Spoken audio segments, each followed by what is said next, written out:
When you argue with the darkness in others, you give it power over you. It is like stepping into quicksand. Every struggle pulls you deeper. You see, life is not about engaging with every shadow that crosses your path.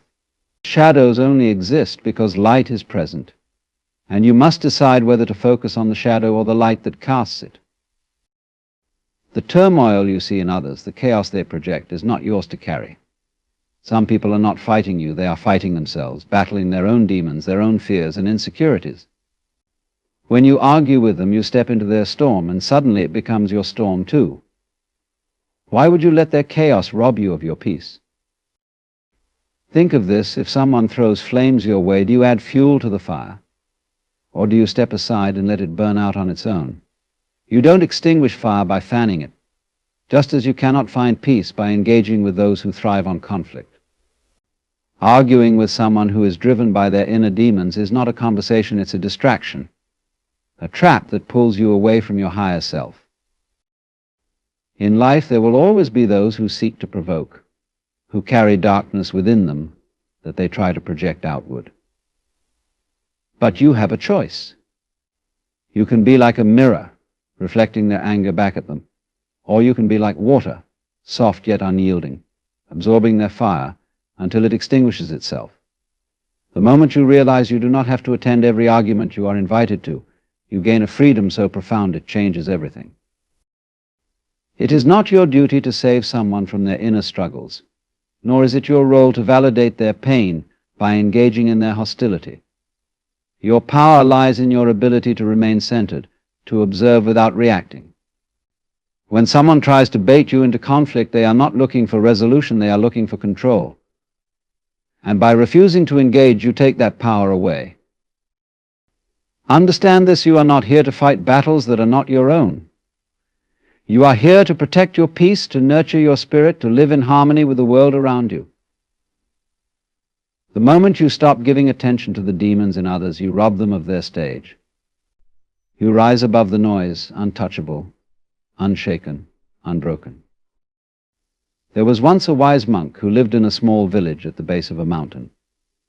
Known for his serenity and wisdom, people from far and wide came to him for guidance. One day a man stormed into the monk's hut, his face twisted with anger. This man was notorious for his temper and loved to pick fights with anyone who crossed his path. He had heard of the monk's wisdom and wanted to test him, hoping to prove that even the calmest man could be provoked. The man began shouting insults at the monk, calling him a fraud, mocking his way of life, and questioning his intelligence. He waved his fists, daring the monk to react. But the monk remained still, silently sipping his tea, as though the storm of words around him did not exist. Frustrated by the monk's silence, the man yelled even louder, his insults growing more venomous. Still, the monk did not respond. He simply looked out the window, watching the gentle sway of the trees in the breeze.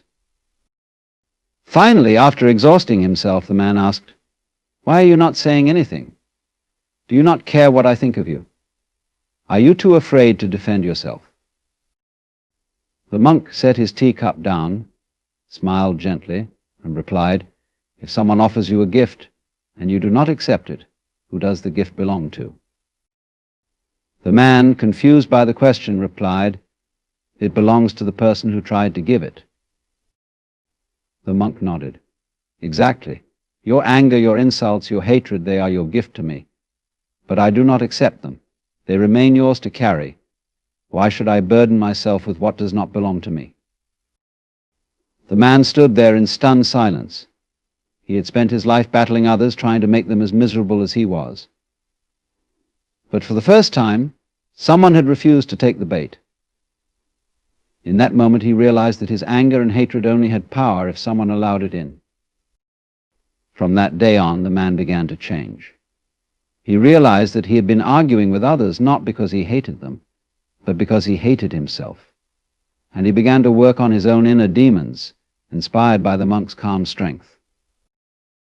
The lesson is simple: when people throw their darkness at you, you don't have to catch it.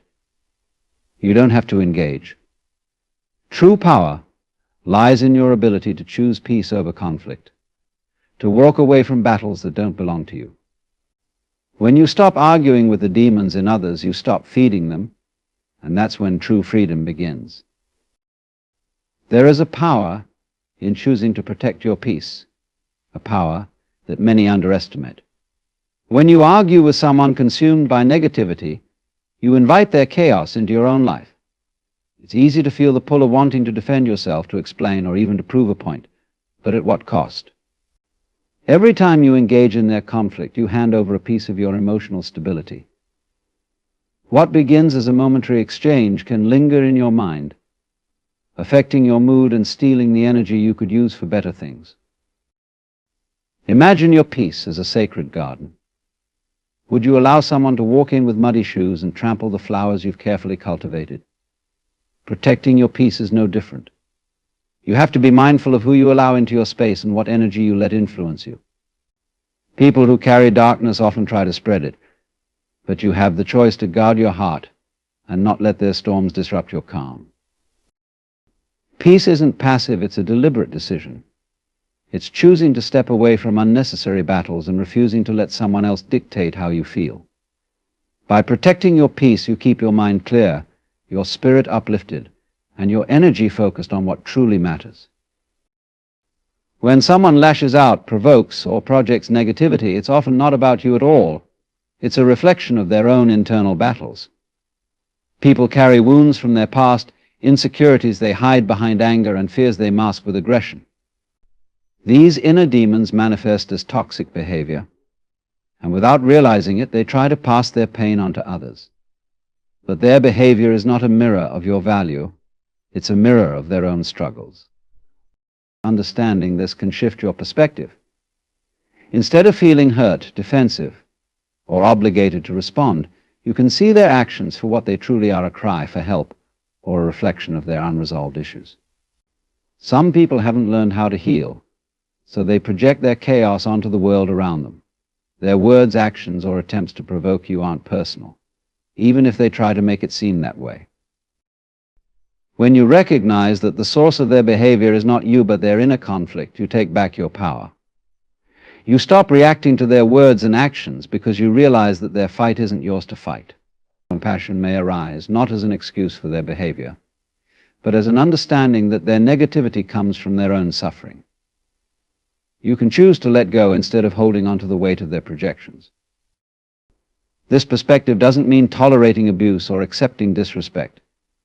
It simply means you don't absorb their negativity or let it define how you see yourself. You set boundaries not out of anger, but out of self-respect.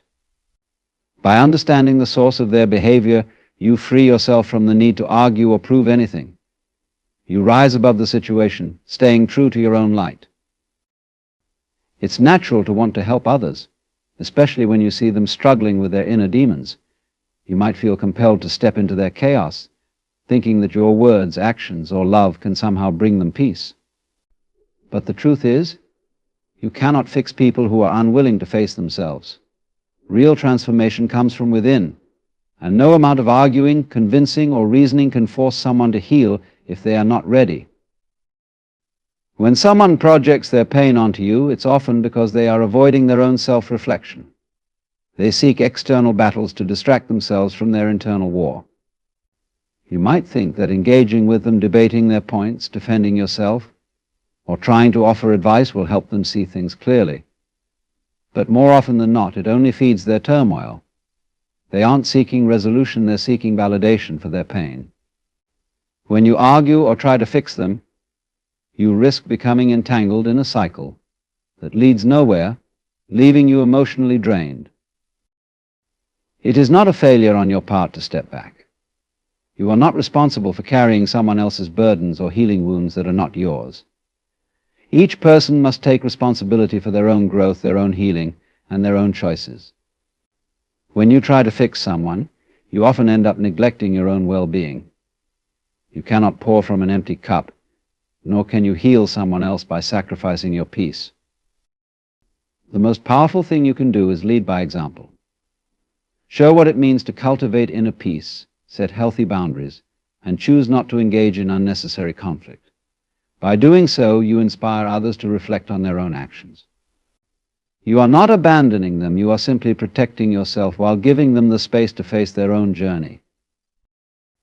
Non-reaction is often misunderstood as weakness, but in truth it is one of the greatest displays of strength and self-control.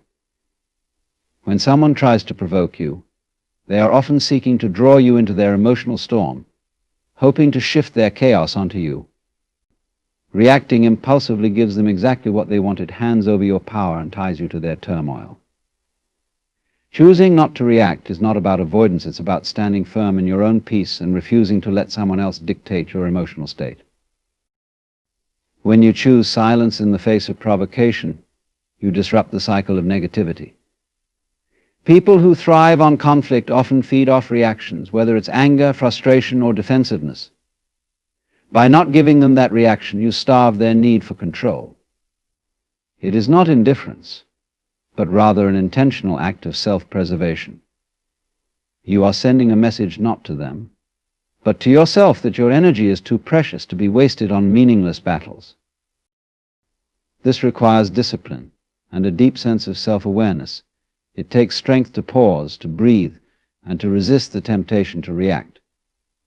It takes courage to stay grounded, even when your emotions urge you to fight back.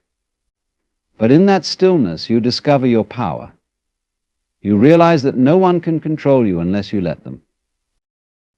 Non-reaction is not about suppressing your emotions or ignoring injustice. It is about responding in ways that align with your values, your peace, and your purpose. It's about recognizing that some battles are not worth fighting, especially when they cost you your inner balance. By refusing to engage in unnecessary conflict, you preserve your energy for the things that truly matter and rise above the negativity that seeks to pull you down. Focusing on your own growth is one of the most empowering decisions you can make when dealing with negativity or conflict. Too often, people get caught up in trying to change others, pouring their energy into arguments or situations that serve no purpose. But the truth is, the greatest transformation begins within yourself. Instead of wasting time and energy battling someone else's darkness, you can redirect that energy toward building your own light. Growth is not about proving anything to anyone, it's about becoming the best version of yourself. It means prioritizing your peace, setting boundaries, and cultivating habits that align with your values and goals. When you focus on self-improvement, you rise above the noise of unnecessary conflicts. You begin to see that arguing with others, especially those intent on spreading negativity, only distracts you from your path. Letting go is one of the most liberating acts you can undertake. It is not a sign of weakness or defeat, but an act of reclaiming your power. When you engage in conflicts, particularly with those who harbor negativity or ill intentions, you tether yourself to their energy. Their chaos becomes your chaos, and their storms infiltrate the peace within you. Letting go is not about giving up, it is about choosing yourself. It is about deciding that your mental, emotional, and spiritual well-being are far more important than proving a point or winning an argument that ultimately holds no real value. When you hold on to grievances or allow someone's negativity to occupy your thoughts, you carry a weight that does not belong to you. That weight begins to affect every aspect of your life. It consumes your energy, clouds your judgment, and creates a cycle of frustration and resentment. But when you choose to let go, you break free from that cycle. You release yourself from the need for validation, the need to be right, or the need to change someone who may not even want to change. Letting go is not about them, it is about you. It is about liberating your spirit from the burdens that keep you anchored in unnecessary pain. Letting go requires courage. It means stepping away from the familiar pattern of engaging in conflict and choosing a different path, one that leads to peace and clarity. It requires you to trust that walking away does not mean you are powerless, but rather that you are powerful enough to decide what deserves your energy. It takes strength to resist the temptation to react, to fight back, or to prove your worth to someone who may never see it. But in that resistance lies your true power, the power to rise above, to stay grounded, and to protect your inner sanctuary. Letting go also means accepting that not everyone will understand you, and that is okay. Not everyone will see the world as you do. and not everyone is meant to walk alongside you. Sometimes the greatest gift you can give yourself is the permission to let relationships, arguments, or situations fall away when they no longer serve your highest good. It is not your job to fix people or to carry the weight of their unresolved issues. You can love them, pray for them, and wish them well from a distance, but you are not obligated to stay entangled in their chaos. When you let go, you create space for healing, for growth, and for the things that truly matter. You allow yourself to focus on what brings you joy, purpose, and fulfillment. You begin to see that life is too precious to waste on battles that drain you or on people who refuse to see the light within you. Letting go is an act of self-love, a declaration that you are worthy of peace, and a reminder that your energy is far too sacred to be spent on anything less than what uplifts and empowers you. Guarding your energy and inner peace is one of the most essential practices for a fulfilled and meaningful life. Your energy is the core of who you are, a sacred force that fuels your thoughts, actions, and emotions. When you allow external forces, be they people, situations, or environments, to drain this vital resource, you lose the clarity and balance needed to thrive. Protecting your energy is not a selfish act, it is an act of self-preservation and self-respect. It means recognizing that your well-being is worth prioritizing, and that not every battle or relationship is worth the toll it takes on your spirit. In life, there will always be individuals or circumstances that challenge your peace. People may bring their negativity, unresolved pain, or toxic behavior into your space, and it is tempting to engage with them, to try to fix, confront, or prove something. But every time you allow yourself to be pulled into their chaos, you expend energy that could be used to nurture your own growth and happiness. Guarding your energy means understanding that you do not have to accept every invitation to conflict or emotional turbulence. Not every comment requires a response, and not every action warrants a reaction. It is important to set boundaries, both internal and external, to protect your peace. These boundaries act as a shield, keeping negativity at bay while preserving the positivity within you. Boundaries are not about shutting people out or isolating yourself. They are about knowing what you will and will not tolerate. They are about communicating to others and to yourself that your energy is valuable and not to be squandered on things that do not align with your purpose or well-being. Setting boundaries can be challenging, especially when it involves people you care about, but it is necessary for your mental and emotional health. Every moment you spend trying to fix someone else is a moment you could have used to strengthen your own mind, body, and spirit. Growth requires focus, and focus requires letting go of distractions. The battles that people try to drag you into are often not about you, they are about their need for control, validation, or release. By stepping away and focusing inward, you show them that their negativity has no power over you. Self-growth is a process of transforming challenges into opportunities. Instead of engaging in conflict, use those moments to learn patience, practice mindfulness, and strengthen your emotional resilience. Every step you take toward your own development creates a ripple effect. You inspire others by showing that peace and progress come from within, not from external battles. When you focus on your own growth, you reclaim your energy, rise above the drama, and create a life filled with purpose and meaning. The greatest battles are not fought with others, but within ourselves. By choosing to rise above negativity, refusing to engage with the demons in others, and focusing on your own growth, you reclaim your power and protect your peace. True strength lies not in winning arguments, but in mastering yourself, your emotions, your reactions, and your energy. Walk away from chaos, invest in your own light, and let your peace speak louder than words ever could. Remember, your silence in the face of conflict is not weakness, it's wisdom. Let your journey be one of growth, strength, and unwavering self-respect. Heavenly Father, Creator of all light and life, I come before you in humility, gratitude, and reverence. I thank you for your unending love, for the peace you so freely offer, and for the guidance that sustains me in every moment. I lift my heart to you today, seeking your strength, wisdom, and grace to rise above the darkness that surrounds me and the challenges that life brings. Lord, I know you have created me for a purpose to live in harmony with your will. and to walk in the light of your truth. Yet there are moments when negativity and conflict attempt to pull me away from that path.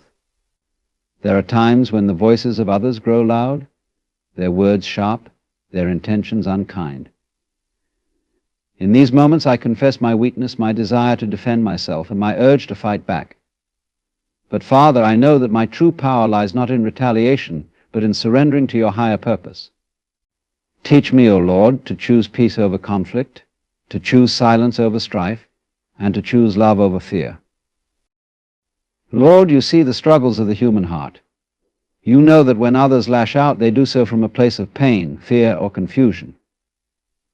Help me to see beyond their anger and into the woundedness they carry. Grant me the compassion to understand without absorbing their darkness. Shield my heart, Father, from taking on the battles that are not mine to fight. Let me rest in the knowledge that you are the ultimate judge and healer, and that I am not called to fix what only you can restore. Father, I ask for discernment. Help me to know when to speak and when to remain silent. Help me to recognize the difference between standing in truth and engaging in unnecessary conflict. Let my words, when spoken, be filled with grace, love, and wisdom. And when silence is the better choice, grant me the strength to hold my tongue and trust in the power of your presence. For I know that in the stillness you work mightily, and in my restraint your glory shines. Lord, I pray for protection over my mind and heart. The world is filled with voices that seek to distract, provoke, and destroy. But I know that your voice is the one I must follow. Drown out the noise of negativity, Father, and fill me with the clarity of your truth. Remind me that my worth is not determined by the opinions of others, but by your infinite love for me. Let me walk confidently in the identity you have given me, unshaken by the storms around me. O Lord, I surrender my pride to you. Pride often tempts me to prove myself, to win arguments, and to seek validation from others. But I know that true strength comes from humility, from trusting in you, rather than in my own abilities. Break the chains of pride within me, Father, and replace them with a quiet confidence in your power. Let me find peace in knowing that I do not need to fight every battle because you are my defender, my refuge, and my shield. I pray for those who bring conflict into my life, Lord. I lift up their hearts to you, knowing that they too are your children, created in your image. Whatever pain or darkness they carry, I ask that you touch it with your healing hand. Soften their hearts, open their eyes to your love, and guide them toward the peace that only you can give. Help me to see them not as enemies, but as souls in need of your grace. And even when they continue in their ways, let me forgive them, just as you have forgiven me. Father, I ask for the wisdom to focus on my own growth. Help me to turn my energy away from conflict and toward the purpose you have placed within me. Remind me that every moment spent arguing or defending myself is a moment taken away from building the life you have called me to live. Let me invest my time and energy in the things that matter, in nurturing my relationship with you, in serving others with love, and in growing into the person you created me to be. Lord, I pray for peace. The peace that surpasses all understanding, the peace that only comes from you. Let it fill my heart and overflow into every area of my life. When storms arise, let me remain anchored in your presence. When others try to provoke me, let me respond with calmness and grace. And when I feel overwhelmed, remind me to rest in your arms, knowing that you are in control. Father, I ask for boldness to set boundaries that protect my peace. Teach me that it is not unkind to walk away from toxic situations, but rather an act of love for myself and for those around me. Let me set those boundaries without fear or guilt, trusting that they are necessary for my well-being and for fulfilling the purpose you have for me. Lord, I pray for the courage to trust in your timing and your justice. There are moments when I feel the need to right wrongs, to seek vindication, or to defend myself. But I know that you see all, and you are the one who makes all things right. Let me rest in the assurance that I do not need to fight every battle, because you are fighting for me. Let me trust that in your perfect time, all things will be made new. Father, as I walk this path, let me be a reflection of your love and light. Let my actions inspire others to seek peace over conflict, kindness over anger, and forgiveness over resentment.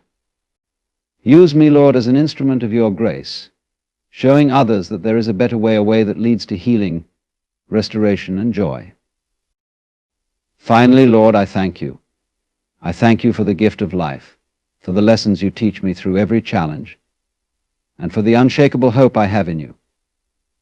I thank you for being my guide, my protector, and my source of strength. Even in the face of negativity and conflict, I know that I am never alone because you are always with me. I give you my heart, my mind, and my spirit. Shape me, mold me, and use me for your glory. Let my life be a testimony of your goodness, a beacon of your peace, and a reflection of your love. I surrender all to you, trusting that in your hands I am safe, I am loved, and I am whole. In your holy and precious name I pray. Amen.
Relax.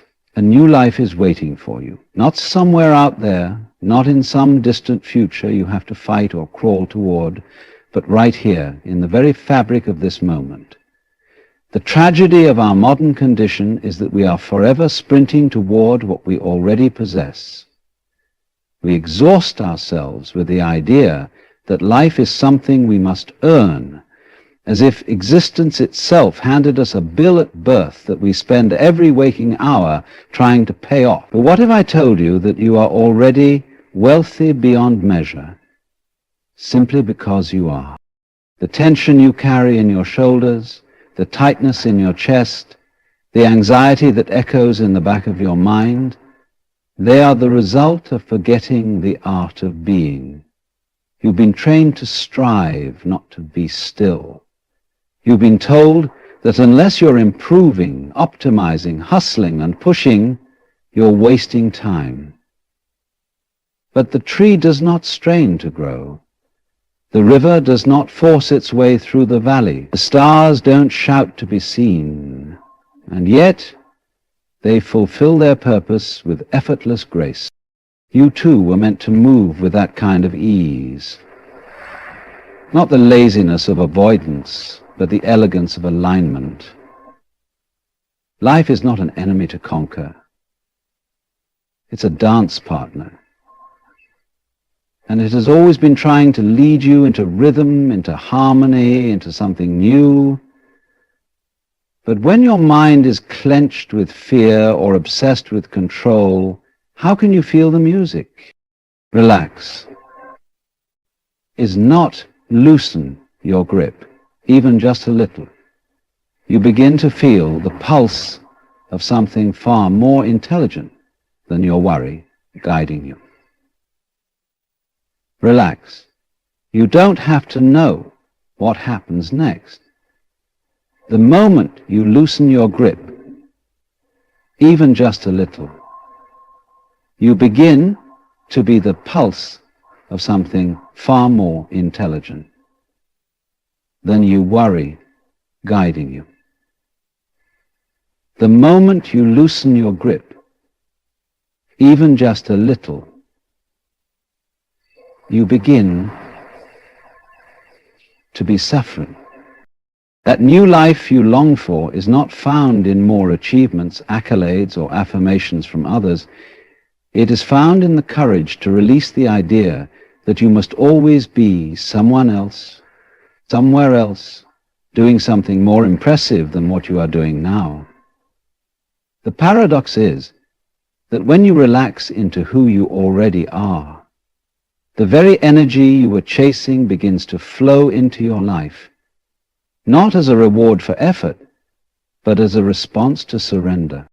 You see, nature abhors desperation. It thrives in balance. Look around. The seasons do not panic. The ocean does not apologize for its tides.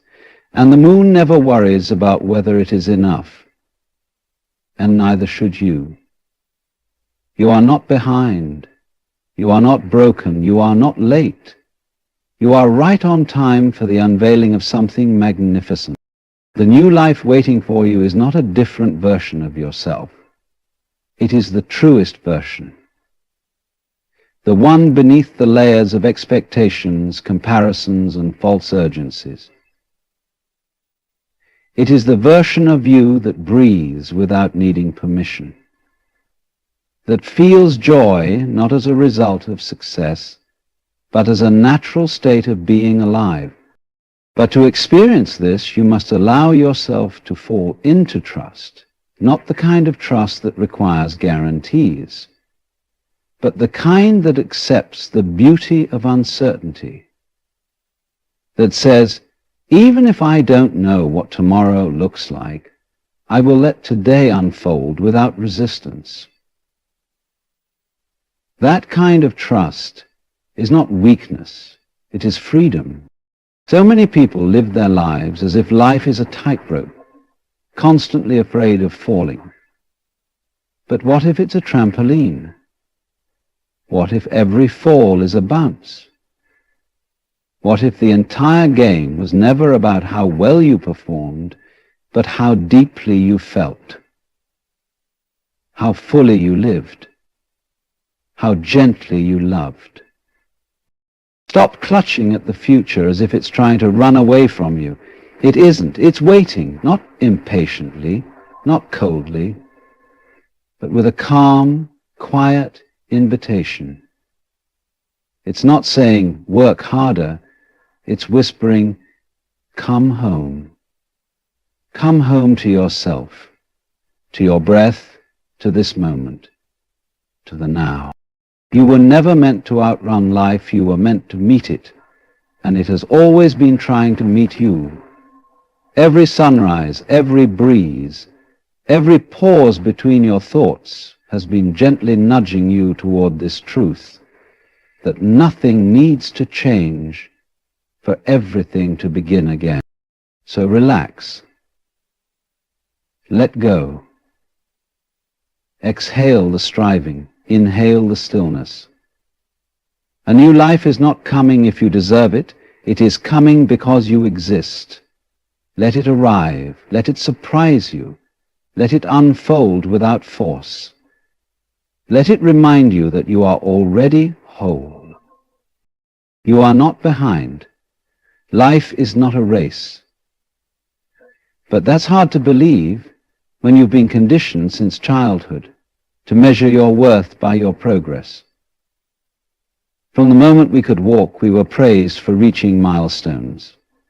Crawl faster, talk sooner, get better grades, earn more money, accomplish more, and do it quicker than everyone else. The world taught us that our value increases with our speed. But what if none of that is true? What if your pace was never the problem? What if your journey was never meant to match anyone else's?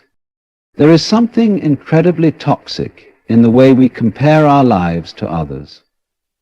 We scroll through highlight reels, watch curated images of success and beauty, and begin to believe we're losing some invisible game.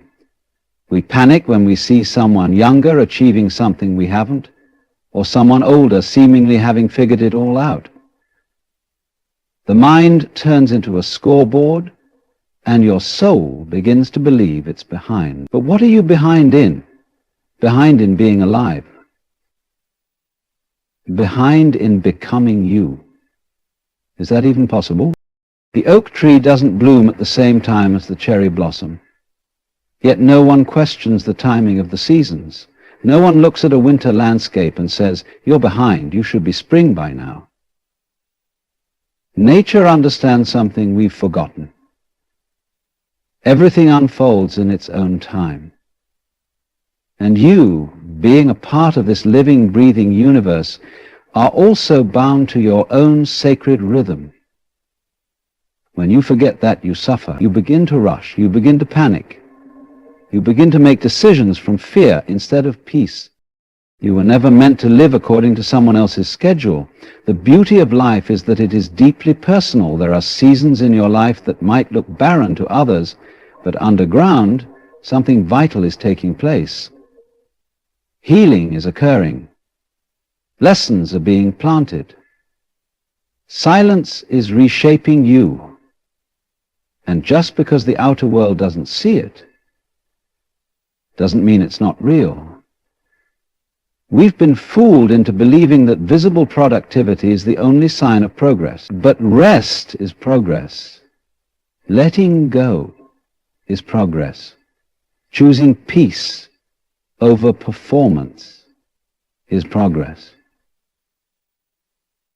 So it's an interesting... the race mentality has one major flaw. It assumes there's only one finish line and everyone is running toward it. But life is not linear. It spirals, it curves, it pauses, it turns back before it moves forward, and most importantly, it leads everyone somewhere different. To rush toward a future that doesn't belong to you is to abandon the life that does. In fact, the more you try to catch up with others, the more lost you become to yourself. Every soul is born with a map written not in deadlines and goals, but in experiences and awakenings. You can't compare maps. Yours may lead through solitude, while another's winds through relationships. Yours may ascend slowly, while another rises quickly and then falls. It doesn't matter. What matters is that you follow your path without shame. The truth is, you are not late. Not for love, not for success, not for healing, not for your new beginning. The doors that are meant for you will not close because someone else walked through theirs first. The opportunities destined for you will not disappear just because others have found theirs. The right time is not a date on a calendar. It's the moment your soul is ready. And sometimes readiness takes longer than we hope. Sometimes it requires heartbreak. Sometimes it requires loss. Sometimes it requires wandering in the dark. until you realize you were the light all along. You may have felt like the last to bloom, like everyone else got the script to life and you're still trying to memorize your lines. But what if you were never meant to perform? What if your role was to live unscripted, to trust that even when you don't know what comes next, life does? Your new beginning doesn't need a perfect plan, it needs your presence. It needs you to stop rushing through this moment like it's a waiting. It needs you to slow down, breathe, and remember that you are not missing out. You are being prepared. You've done enough rushing, enough proving, enough chasing a version of yourself that was crafted by other people's expectations. It's time to return to your own timing, to honor where you are, not where you wish you were. There is deep power in saying, I'm okay with being here, even if it's not where I thought I'd be, because that's the moment you stop resisting your life and start experiencing it. Even now, in this very breath, life is unfolding for you, not against you, not in spite of you, but with you. Every delay you faced, every detour, every closed door, it was all part of the rhythm. You weren't being punished, you were being aligned.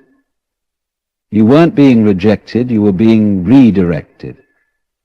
And the things you think you're late for, maybe they're still being built to match the version of you that's just now awakened. Maybe the reason things haven't happened yet is because your soul needed time to soften, to open, to grow deep enough to receive what's coming. You are not behind. You are right on time for your own life. And when you finally stop running, when you breathe and sink into this present moment, you will feel something remarkable. Peace. Not because you've arrived, but because you've remembered that there was nowhere to get to in the first place. The present was always the destination. The future will come, but it does not need to be chased. It needs to be welcomed. And the best way to welcome it is to be fully here. Let go of the race. Lay down the scoreboard.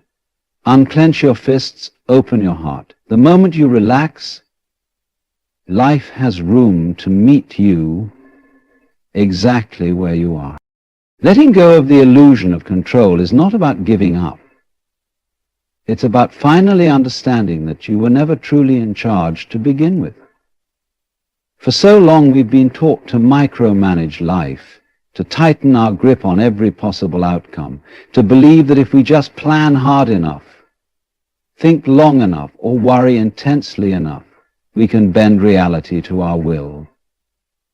But this obsession with control is the very thing that suffocates the beauty of life. Because the truth is, the tighter you hold on, the more life slips through your fingers like sand. Control is seductive. It whispers to us that if we just stay vigilant, if we keep every variable accounted for, we can prevent pain, avoid chaos, and secure happiness. But look closely. Has control ever truly protected you from life's uncertainty? Have your most anxious plans ever stopped heartbreak from arriving?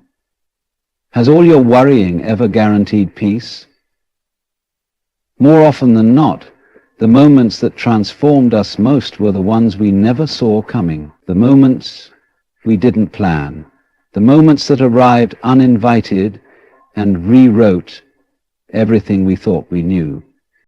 You see, life is not a machine to be operated. It's not a formula to be solved. It is a living, breathing mystery. And mystery, by nature, doesn't like to be controlled. It likes to be experienced.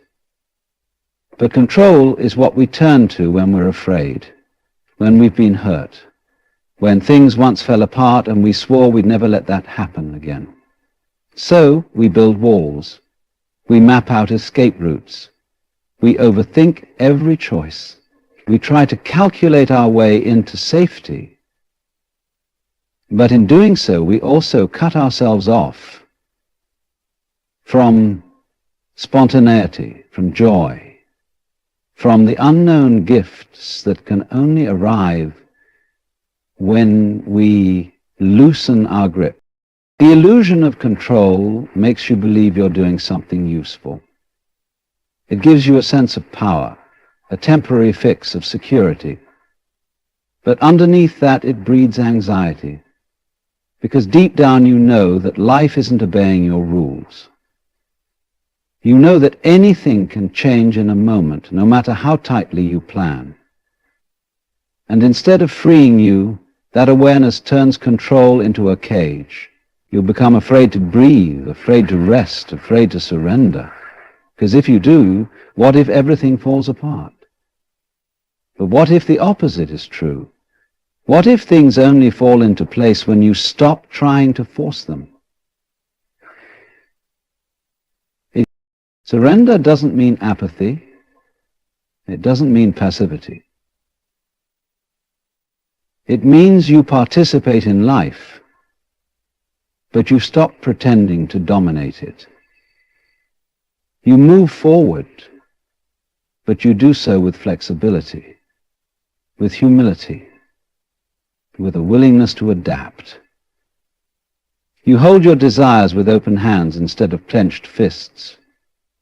You understand that just because something isn't happening your way or on your timeline doesn't mean it's not happening in the right way. But you also have to live automatically. There is intelligence at work in this universe that far exceeds your thoughts. There is wisdom unfolding that you don't have to comprehend in order to trust.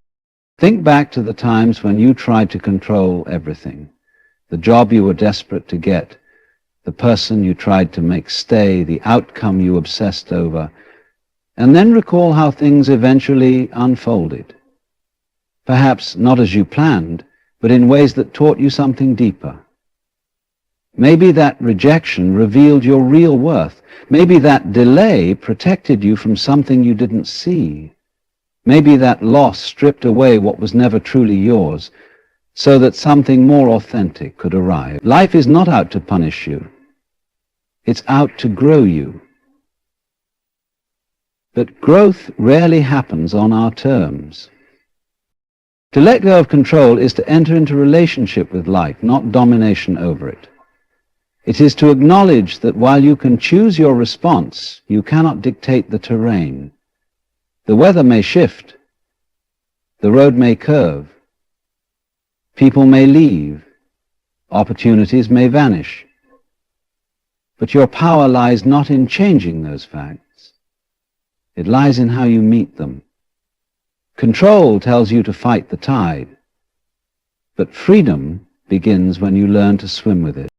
There is something profound that happens when you stop trying to direct the river and simply let yourself flow with it. You start to notice things you missed before. The subtle beauty of detours, the lessons hidden in disappointments, the quiet nudges from the universe guiding you towards something richer. You begin to realize that some of the most magical chapters in your life will not be the ones you wrote, but the ones you allowed to write themselves. There is a softness that returns to your life when you relinquish control. You laugh more, you worry less. You find yourself moving with grace rather than grinding with effort. You begin to enjoy the moment without needing to manipulate it. Even your relationships shift. You stop trying to fix people, to predict them, to script every interaction. You allow them to be who they are. You allow yourself to be who you are. And suddenly, life feels less like a battlefield and more like a symphony, one you don't have to conduct to enjoy. Letting go doesn't mean nothing matters. It means you trust that everything does, even the parts you don't understand yet. It means you trade control for connection. You trade fear for curiosity. You begin to ask, what is life trying to show me, instead of how can I control what happens next? And that shift changes everything. Because once you stop resisting the unknown starts revealing itself not as a threat, but as a gift, a sacred unfolding. You are not here to master life. You are here to be mastered by it in the most beautiful way, to let it shape you, stretch you, surprise you. The winds may change, the tides may turn, but you will find your peace not in controlling them, but in trusting that the ocean of life knows exactly where to take you. Your new life begins in stillness, not striving. But that truth is hard to grasp in a world that equates noise with value and speed with success. We are taught from the beginning that movement equals progress, that if we're not doing something, anything, we're wasting time. So we fill our days with activity. We chase deadlines, pile on responsibilities, and drown ourselves in to-do lists. We believe that the next version of ourselves will be born from the struggle, from the sweat, from the relentless pursuit of better. And in that pursuit, we forget the quiet voice beneath all the noise.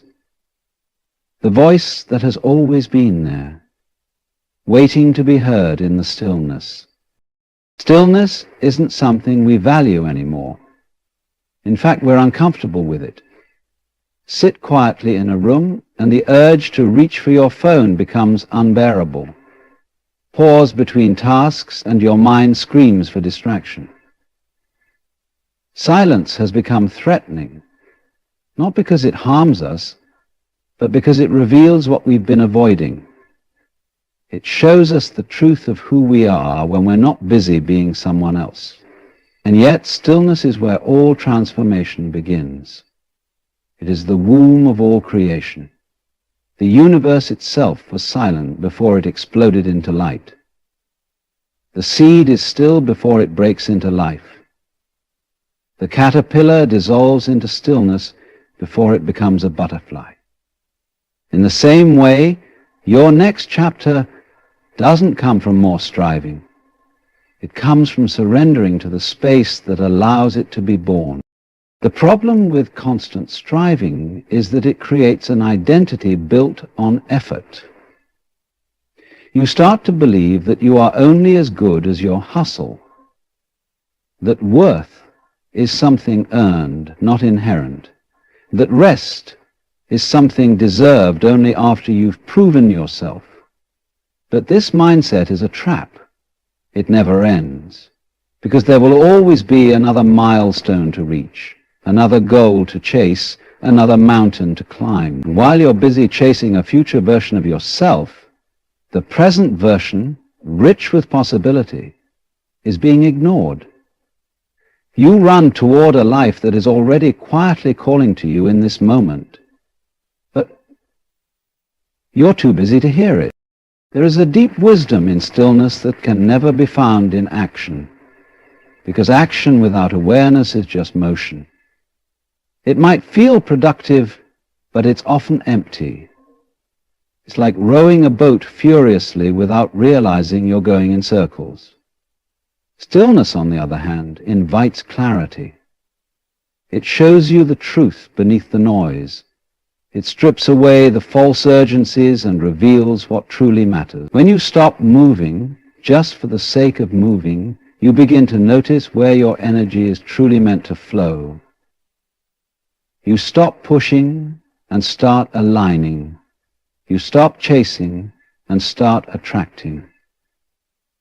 Because when you are still, you can hear the guidance that has always been trying to reach you, but was drowned out by your constant doing. Stillness doesn't mean inactivity. It means conscious presence. It means moving from a place of inner alignment rather than outer pressure. It's the difference between running away from something and walking toward something. One is fueled by fear, the other by peace. When you enter into stillness, you begin to live deliberately. You choose your words more carefully. You make decisions with intention. You listen more deeply. You see more clearly. And from that place of centered awareness, your new life starts to unfold. Not through effort, but through resonance. Think of it like tuning an instrument. If the strings are too tight, they snap. If they're too loose, they're off key. But when they are just right, the music flows effortlessly. Your life is the same. If you're too tense, too driven, too focused on controlling every detail, you miss the music. But when you release the tension and allow yourself to settle into the natural rhythm of your soul, life begins to play a different tune, one that feels harmonious, not forced. That harmony doesn't come from more doing, it comes from deeper being. In stillness, you reconnect with the parts of yourself that you've neglected, the parts that have been whispering for your attention. The child who just wants to play, the artist who longs to create without pressure, the dreamer who once believed in magic before logic took over. All of them live within you, buried beneath the noise of who you think you're supposed to be. And they come alive in the silence. They speak when the world quiets down. When you stop trying to impress, achieve, or prove, and simply listen. Stillness is not a void, it is a mirror. It shows you what's real, what's true, and what needs to change. Not because someone else told you, but because your soul remembers. The irony is that the more you allow yourself to be still, the more life begins to move on your behalf. Opportunities arise, not because you chased them, but because you became aligned with them. People enter your life who reflect your new energy. Paths open that once seemed hidden. Not because you forced the door open, but because you became the version of yourself that the door was already designed for. This is the secret that striving blinds you to. That when you become still enough to hear your inner truth, the outer world begins to echo it. Stillness teaches you that your worth is not conditional, that you don't need to do more to be more, that the version of you who rests, who pauses, who simply exists, is just as worthy of love, of success, of peace, as the version who climbs and conquers. That your new life is not a reward for exhaustion, but an invitation that has always been available, you were just moving too fast to see it. So much of the suffering in our lives comes from the belief that we're not enough as we are, that we must become before we can receive. But what if becoming isn't about adding more, but removing what never belonged? The roles, the masks, the expectations, the pressure. Stillness allows those illusions to fall away. It lets you meet yourself without distraction. And in that meeting you find something beautiful. That the person you've been searching for through all your striving is already here. And in the stillness you remember. You remember what peace feels like. What it means to be guided, not driven.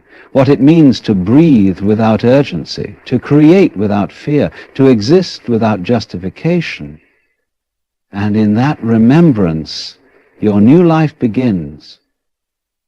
Not through force, not through effort, but through presence, through simply being willing to sit with yourself long enough to feel the truth of your own becoming. The present moment holds everything you seek, But how often do we actually live in it? Not physically, of course.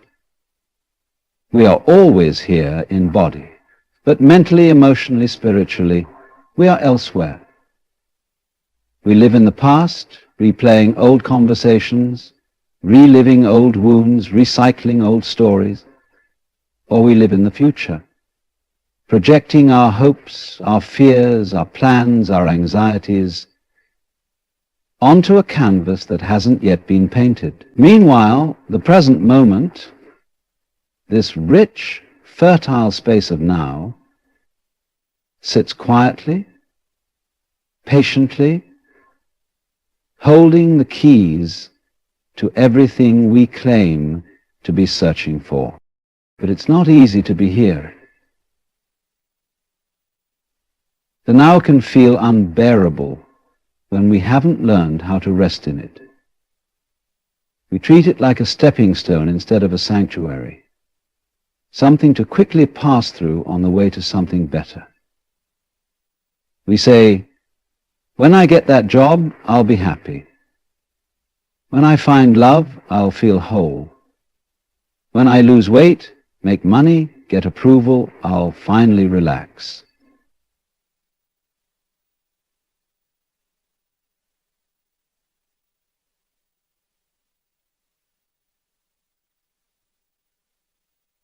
But what if all of that was backwards? What if happiness, wholeness, peace, they don't wait for you at the end of a goal, but greet you the moment you stop running?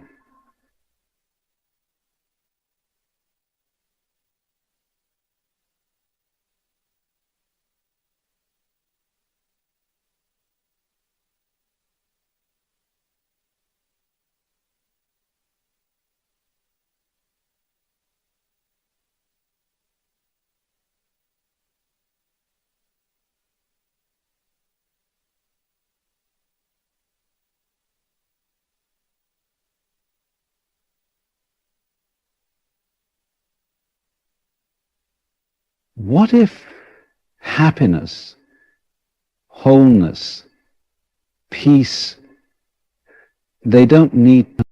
There is something deeply sacred about the now. It is the only space where life actually happens. The past is memory, the future is imagination. Only this moment is alive, only this breath is real, and yet we spend so much of our lives rejecting it, wanting it to be different, wishing it away, numbing it with distraction. We treat the present like an inconvenience rather than an invitation. But no real change can begin anywhere else. No healing, no joy, no transformation can begin in a moment other than the one you are in. Because this moment is the doorway to all of it. You want peace, it lives here.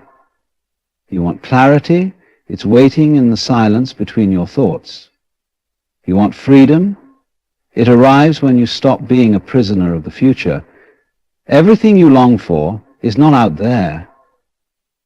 It's available right now in the way you choose to meet this very second. And it doesn't require a dramatic life overhaul. It doesn't demand perfection or a 5-year plan.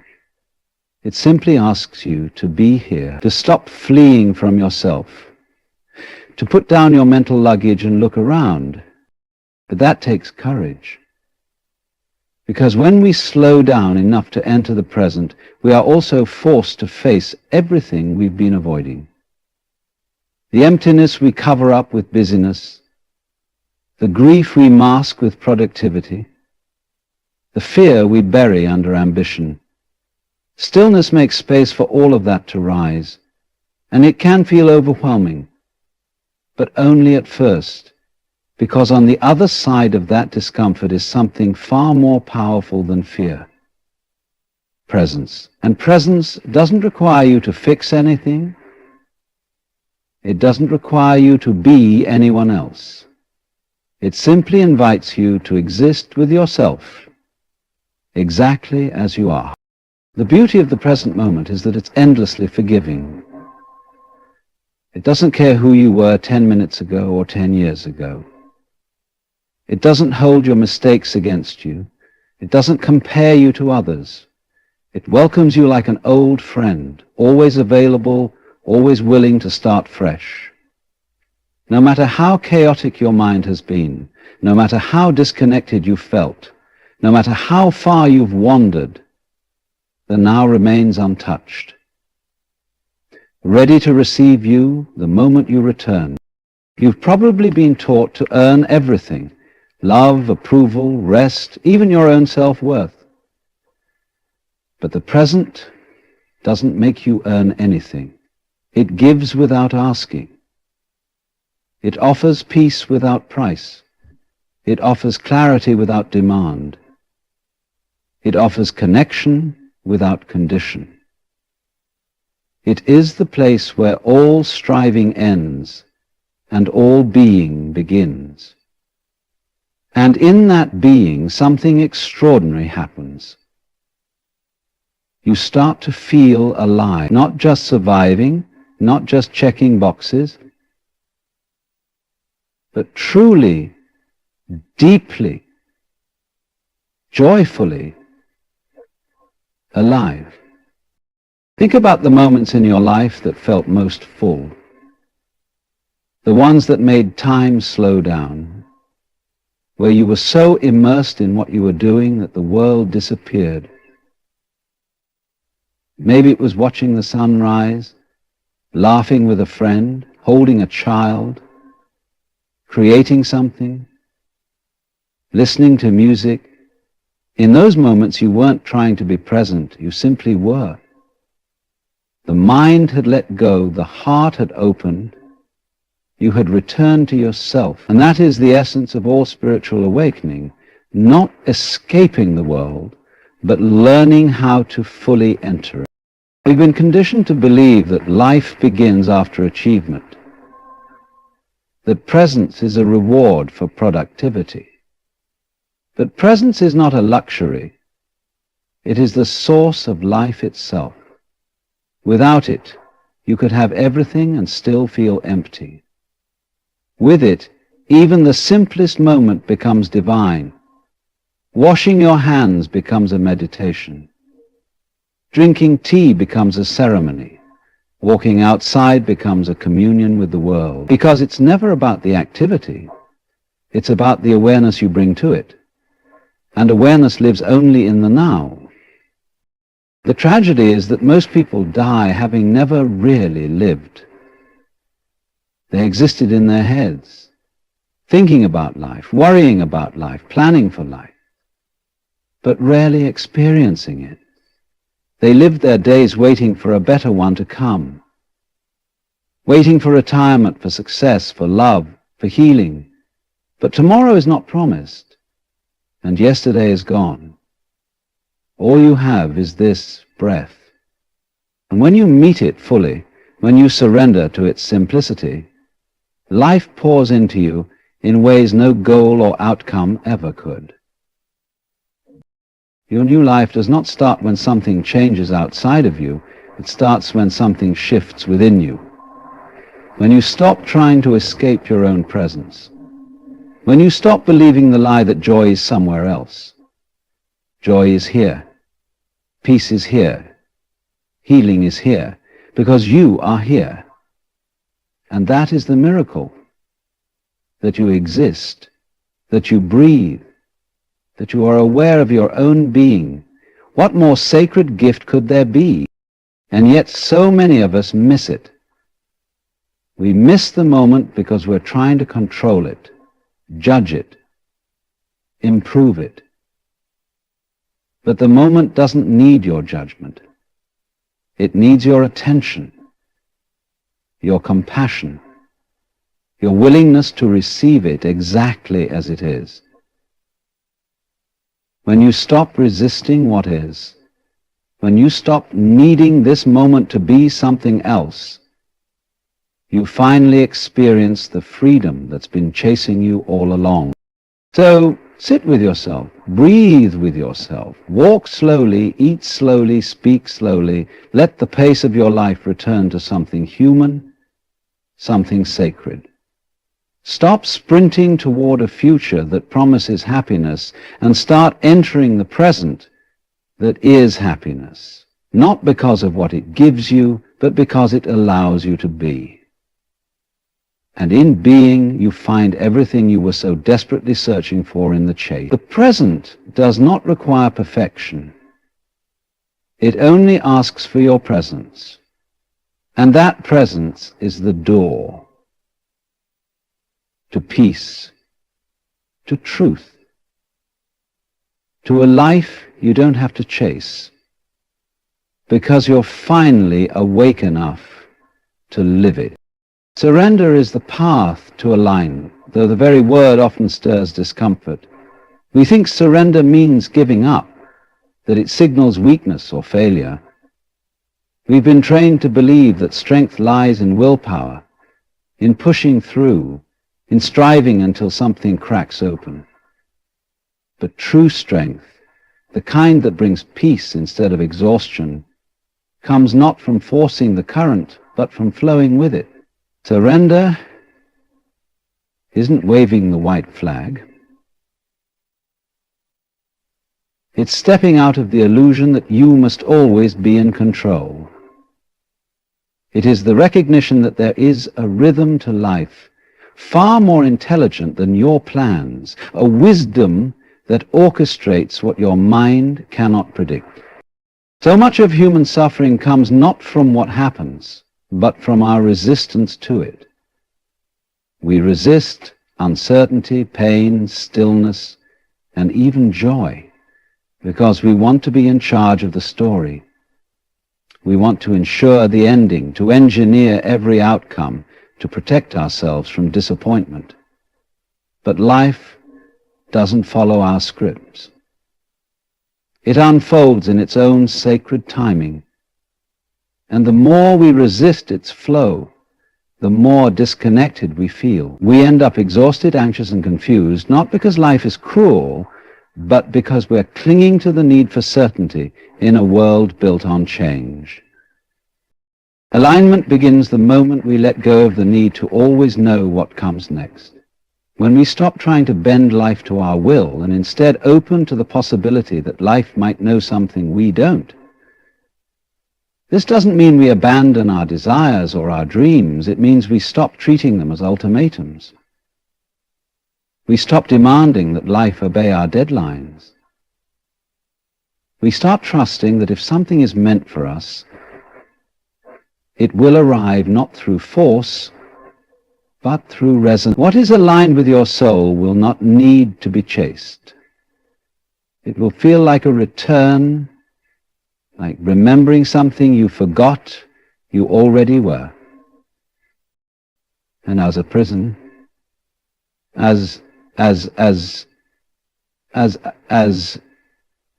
this piece of literature, which says this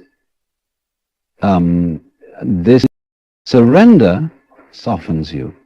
It pulls you out of the war with yourself. It quiets the mental noise that constantly tries to figure everything out. It creates space. And in that space, intuition can breathe. Creativity can flow. Clarity can rise. We are so quick to act from panic, to solve from fear, to move just to feel productive. But surrender teaches you to move from peace, to act not because you're trying to fix something, but because you're inspired to follow the next step that feels true. Not the one that makes the most sense on paper, but the one that makes your soul whisper yes. When you surrender, you begin to live from within. You stop outsourcing your direction to others, to opinions, to external validation. You begin to feel your life instead of think your life. You stop asking, what should I do? And start asking, what feels aligned with who I am becoming? And sometimes the answer is to rest, to wait, to say no, to release what once made sense, but no longer does. Surrender invites you to trust That just because something is falling away doesn't mean you are failing. It may mean you are being freed. There is a divine intelligence moving through all things. The sun doesn't forget to rise. The moon doesn't resist its phases. The seasons don't protest their turning. Nature trusts itself. It doesn't rush, doesn't cling, doesn't panic. It simply follows the wisdom etched into its being. And so, can you. You were never meant to force your way through life. You were meant to listen, to feel, to respond from a place of wholeness. When you surrender, you're not abandoning your life. You're stepping into it with open hands and a quiet heart. You need not say anything. Reflect and think the questions of life. I did not ask, I did not solicit. Ask.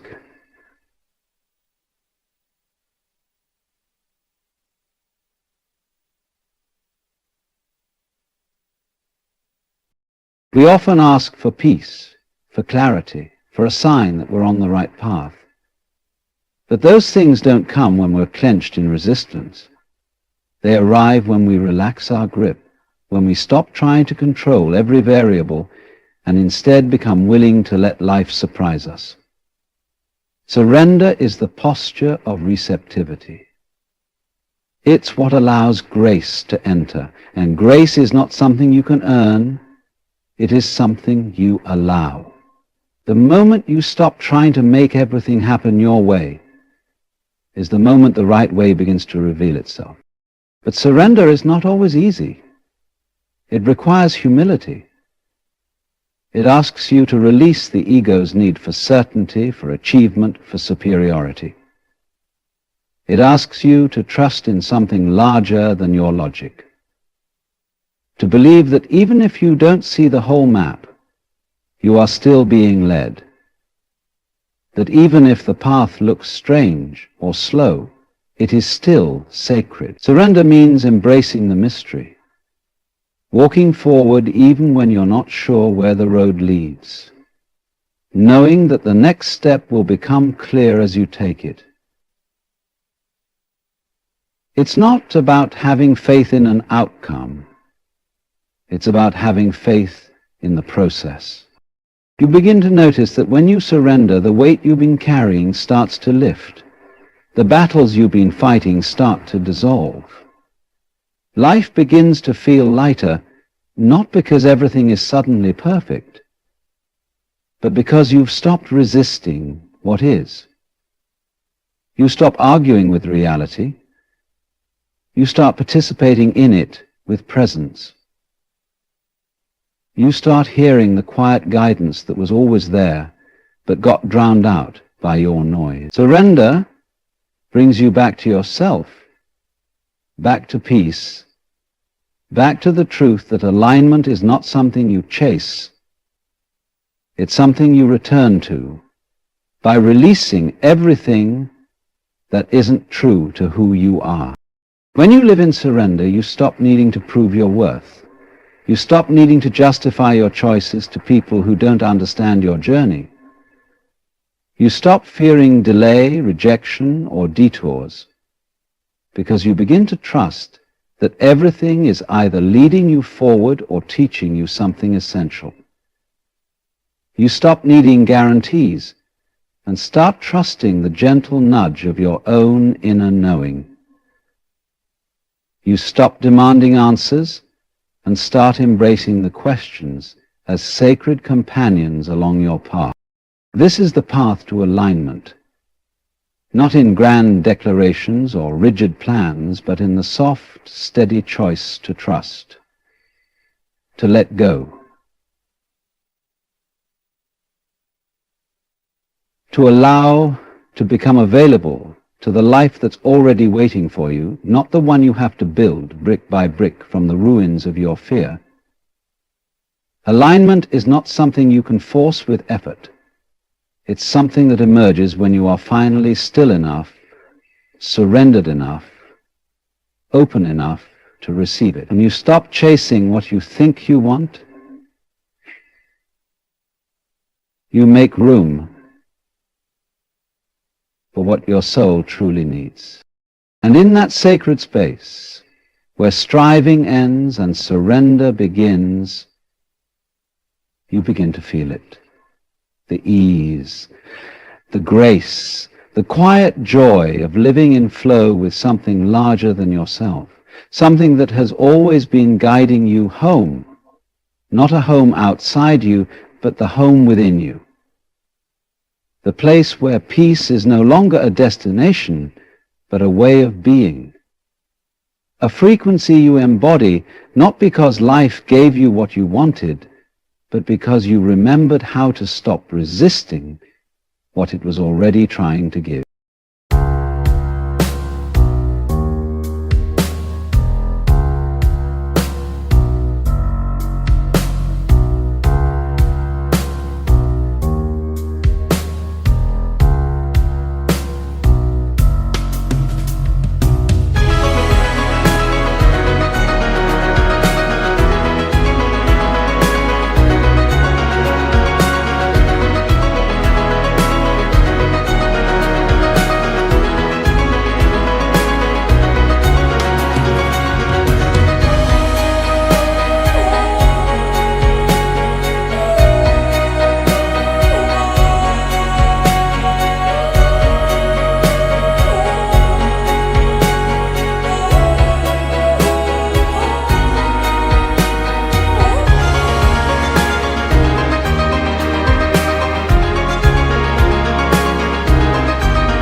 Have you ever paused and wondered why the world feels heavier on your shoulders than it should? Why your energy seems to drain faster in the presence of certain people? Why the more you give, the more they take? You might tell yourself it's kindness being the bigger person, the one who carries the weight of others. But here's the truth you've been avoiding: the world will not reward you for being soft to everyone. Life isn't cruel, but it is indifferent. Nature doesn't coddle. The sea doesn't hold back its storms for the fisherman, nor does the sun dim its light for the weary traveler. And yet here you are, bending and folding yourself into shapes that fit other people's needs, other people's agendas. But tell me this, in your endless softness, who have you become? A shadow of yourself, perhaps, or worse, a vessel for others to pour their expectations into while they drain your essence. There's a quiet power in the ones who stand firm, who stop cushioning the blows of life for everyone around them. Not out of cruelty, but out of understanding. They've realized that to remain soft for everyone is to forget the value of their own strength. And this is where your journey begins, where you stop living as a whisper and become the roar. Because being soft isn't compassion, it's surrender. And today we're reclaiming your power. Stay with me, this isn't a call to harden your heart or abandon kindness. No, this is far deeper. It's about recognizing that misplaced softness doesn't heal the world, it wounds you. Let me show you how to change that. At first glance, being accommodating seems like a virtue. You're the person who says yes when someone needs help, even if you're exhausted. You're the one who sacrifices your time, energy, and resources because you believe that's what a good person does. But let's dig deeper. What is the hidden cost of always being the one who bends, who adjusts, and who prioritizes others over themselves? Every time you over-accommodate, you create an imbalance, not just in your relationships, but within yourself. You give away pieces of your time, energy, and attention without replenishing them. Imagine a bank account where withdrawals are endless but deposits are rare. That's what your emotional energy becomes when you say yes too often. A depleted account that leaves you bankrupt when you need to invest in yourself. The cost of over-accommodating goes beyond exhaustion. It touches your sense of identity. When you constantly prioritize others' needs over your own, you lose touch with what you want, who you are, and what you stand for. Over time, this leads to resentment, not just toward others, but toward yourself. You may not realize it immediately, but every unspoken no becomes a silent betrayal of your true desires. It's not noble, it's a slow erosion of your self-worth. Think about the relationships in your life. Are they balanced? Do the people you constantly help offer the same support in return? Often those who rely on your softness the most are the least likely to reciprocate. They've come to expect your accommodation as a given, not as a gift. And the more you give, the less they value it. This isn't their fault entirely, it's human nature. But it's your responsibility to recognize when you're being taken for granted. Now, let's address the deeper fear behind over-accommodating, the fear of rejection or conflict. Many of us say yes because we're afraid of the discomfort that comes with standing our ground. We worry that saying no might make others think less of us. But here's the irony: the more you try to please everyone, the less they respect you. People may enjoy the benefits of your accommodation, but they rarely admire the lack of boundaries behind it. So, how do you break this cycle? Start small. The next time someone asks for your time or energy, pause and evaluate. Ask yourself, do I truly want to do this? Is this person capable of handling it without my help? Will saying yes benefit me in any meaningful way, or will it drain me? These questions help you shift from automatic accommodation to intentional action. It's not about becoming selfish, it's about ensuring that your giving comes from a place of strength, not depletion. Remember, the cost of over-accommodating isn't just about what you lose, it's about what you fail to gain. Every moment you spend fulfilling someone else's needs is a moment you could have invested in your growth, your passions, and your well-being. Life is finite, and your energy is not limitless. Stop spending it recklessly. Boundaries are one of the most misunderstood concepts in relationships. Many people see them as barriers, walls that separate us from others. But in truth, boundaries are not barriers, they are bridges. They create clarity in relationships by defining where you end and someone else begins. Without them, your life becomes an open field where anyone can walk in and leave their footprints, often muddy and unwelcome. If you think about a home without a fence or a locked door, it's vulnerable, open to anyone who wants to enter, take what they need, and leave. Now imagine your emotional life as that home. If you have no boundaries, people can take your time, energy, and kindness without ever considering the cost to you.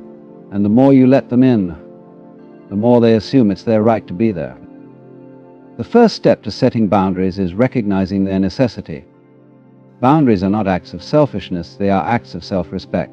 When you set a boundary, you're not rejecting others, you're protecting your own well-being.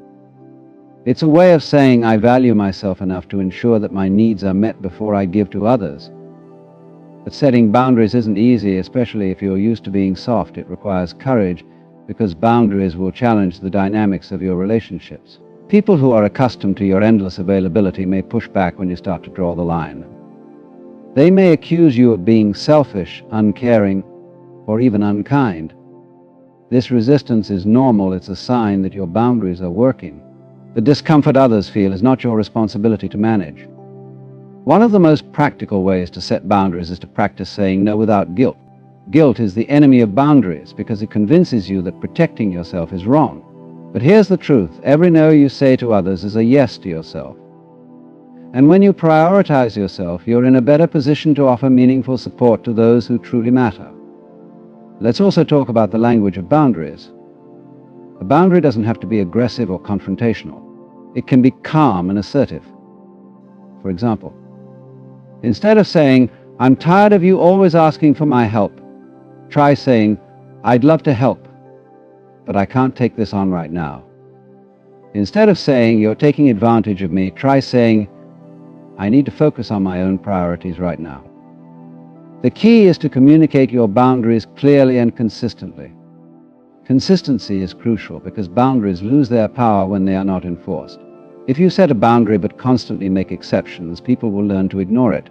Think of boundaries as muscles. The more you use them, the stronger they become.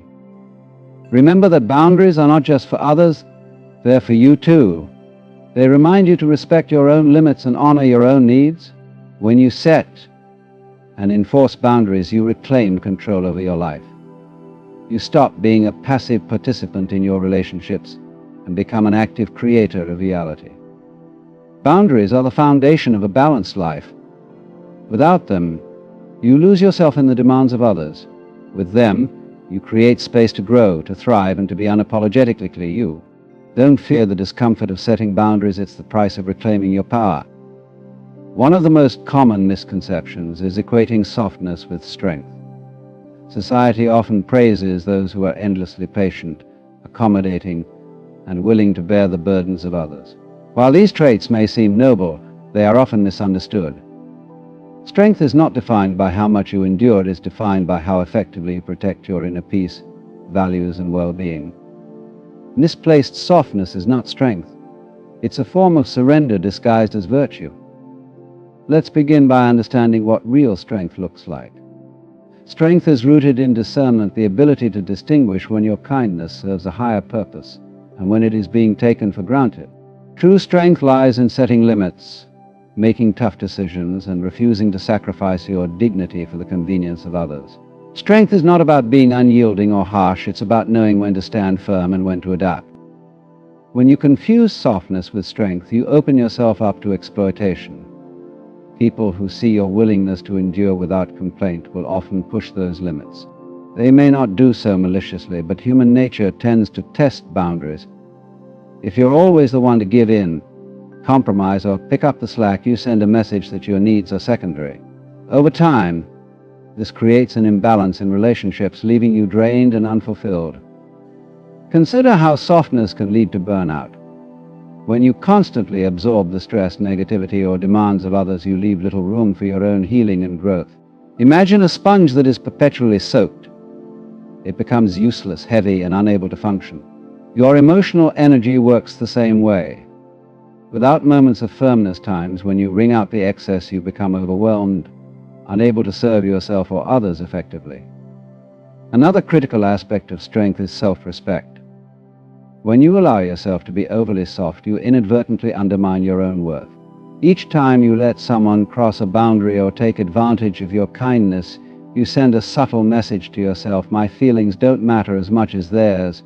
Over time, this internal narrative erodes your confidence, making it even harder to assert yourself. To reclaim strength, you must first redefine what it means to be strong. Strength isn't about being invulnerable, it's about being self-aware. It's recognizing when your softness is an act of compassion and when it is a mask for fear or insecurity. Ask yourself, are you being soft because you want to, or because you're afraid of the discomfort that comes with saying no or standing up for yourself? The answer will reveal whether your softness is genuine or misplaced. A powerful way to embrace strength is by practicing assertiveness. Assertiveness is not aggression, it's the confident expression of your needs, wants, and boundaries. It's saying, I value myself enough to be clear about what I can and cannot do. Start with small steps, such as politely declining unnecessary requests or speaking up when something bothers you. These actions may feel uncomfortable at first, but they are essential for building the muscle of self-respect. Strength and softness can coexist, but only when softness is a choice, not a default. When you understand this balance, you stop confusing enduring hardship with being strong. Instead, you embrace a more nuanced perspective. That real strength comes from honoring yourself while still being compassionate to others. Strength isn't how much you take, it's how much you give to yourself first.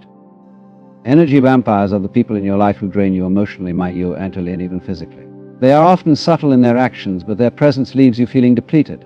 These individuals thrive on your softness because it allows them to take without limits, rarely giving anything meaningful in return.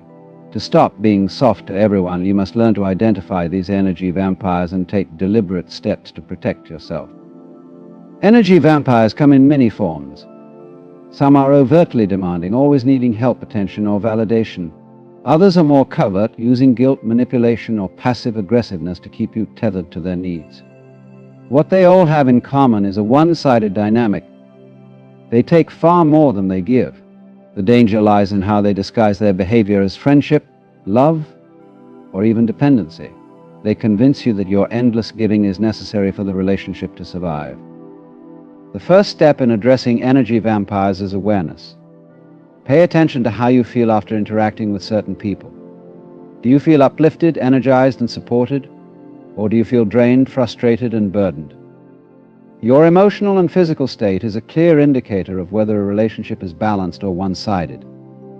Trust your instincts. They are often the first to notice what your mind is trying to ignore. Once you've identified an energy vampire, it's important to set boundaries. This doesn't mean cutting them off entirely, although that may be necessary in extreme cases. Instead, start by limiting the amount of time and energy you give them. For example, if they constantly vent their problems to you without considering your own needs, politely redirect the conversation or limit how often you engage with them. Remember, it's not your responsibility to be someone else's emotional dumping ground. It's also crucial to communicate your boundaries clearly. Many energy vampires are unaware of the toll they take on others because they've become accustomed to your endless softness. A firm but kind conversation can often reset the dynamics of the relationship. For instance, you might say, "I value our friendship, but I've been feeling overwhelmed lately. I need to focus on balancing my own energy, and I hope you can understand." However, not all energy vampires will respect your boundaries. Some may react defensively or attempt to guilt you into maintaining the status quo. This is where your commitment to self-preservation comes into play. Stand firm in your boundaries, even if it means distancing yourself from those who refuse to honor them. It's better to have fewer relationships that uplift you than many that drain you. Recognizing energy vampires also requires self-reflection. Ask yourself why you've allowed these dynamics to persist. Are you afraid of conflict? Do you feel obligated to help others, even at your own expense? Understanding your motivations can help you break the cycle and make healthier choices in the future. Surround yourself with people who replenish your energy rather than drain it. Seek out relationships that are reciprocal, supportive, and empowering. These connections not only protect your emotional well-being, but also remind you of what healthy relationships look and feel like. When your life is filled with people who respect your boundaries, energy vampires lose their power over you. In recognizing energy vampires, you take a critical step toward reclaiming your life. You learn to protect your energy, prioritize your needs, and stop being soft in ways that harm you. This isn't just about avoiding negativity, it's about creating space for positivity, growth, and true connection. By addressing energy vampires, you transform your relationships from sources of exhaustion to sources of strength. Compassion is a powerful and beautiful trait, but when it is indiscriminately applied, it can lead to exhaustion, frustration, and even resentment. Selective compassion is not about withholding kindness. It is about directing your kindness toward those who value and reciprocate it. Understanding when and where to extend your compassion is a skill that allows you to preserve your energy while still making a meaningful impact in the lives of others. To begin, let's dispel a common myth: being compassionate does not mean you have to solve everyone's problems. Compassion is not a currency you owe to the world, it is a gift you choose to share with intention. When you try to be compassionate to everyone, you spread yourself too thin, leaving little energy for those who truly matter. You become like a flashlight with weak batteries flickering but unable to illuminate anything fully. Selective compassion starts with awareness. Look at the relationships and situations in your life. Are you giving your time and energy to people who appreciate it, or to those who take it for granted? Are you constantly bending over backward for individuals who show little regard for your well-being? If so, It's time to reassess how you allocate your compassion. One way to practice selective compassion is by identifying those who align with your values and aspirations. These are the people who respect your boundaries, encourage your growth, and genuinely appreciate your kindness. Offering your compassion to them creates a positive feedback loop that uplifts both parties. On the other hand, extending compassion to those who exploit or dismiss it leads to imbalance and frustration. Another critical aspect of selective compassion is recognizing the difference between helping and enabling.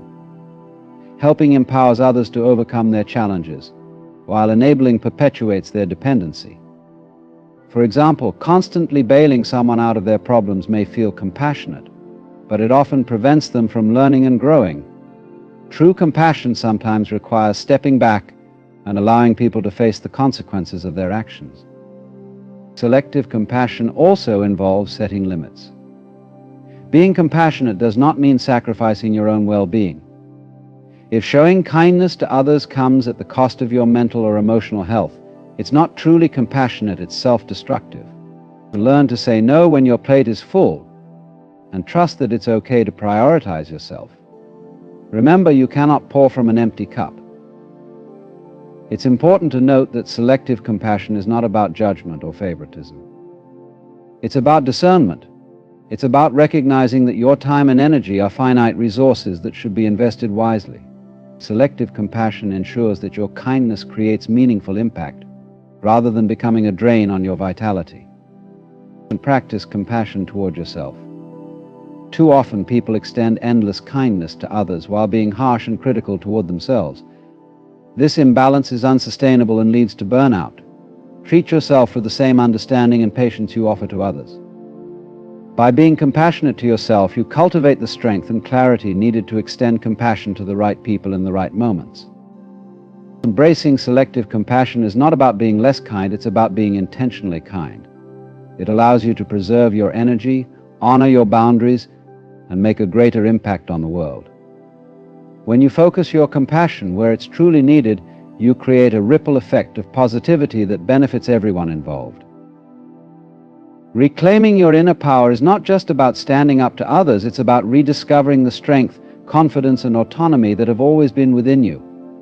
It's about realizing that your worth is not determined by how much you give to others, but by how true you are to yourself. To stop being soft to everyone, you must reconnect with this inner power and use it to guide your decisions, actions, and relationships. Your inner power begins with self-awareness. Take a moment to reflect on how you've been living your life. Are you constantly seeking validation from others? Do you feel guilty for prioritizing yourself? These patterns often stem from a fear of rejection or a desire to be liked. But here's the truth: your power is not dependent on others' opinions of you. It resides within your ability to live authentically and unapologetically. Reclaiming your inner power requires breaking free from the need to please everyone. People-pleasing is a form of self-abandonment. It prioritizes others' needs at the expense of your own. To stop being a people-pleaser, you must learn to value your own voice and trust your instincts. This doesn't mean disregarding others' feelings, it means recognizing that your feelings matter too. When you honor your own needs, you set a powerful example for others to do the same. Another key aspect of reclaiming your inner power is taking responsibility for your life.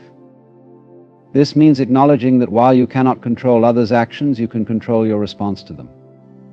Stop waiting for others to respect your boundaries, validate your worth, or recognize your efforts. Instead, take proactive steps to create the life you want. This might mean walking away from toxic relationships, pursuing your passions, or simply learning to say no. Inner power is also about cultivating resilience. Life will always have its challenges, and people will always have their opinions.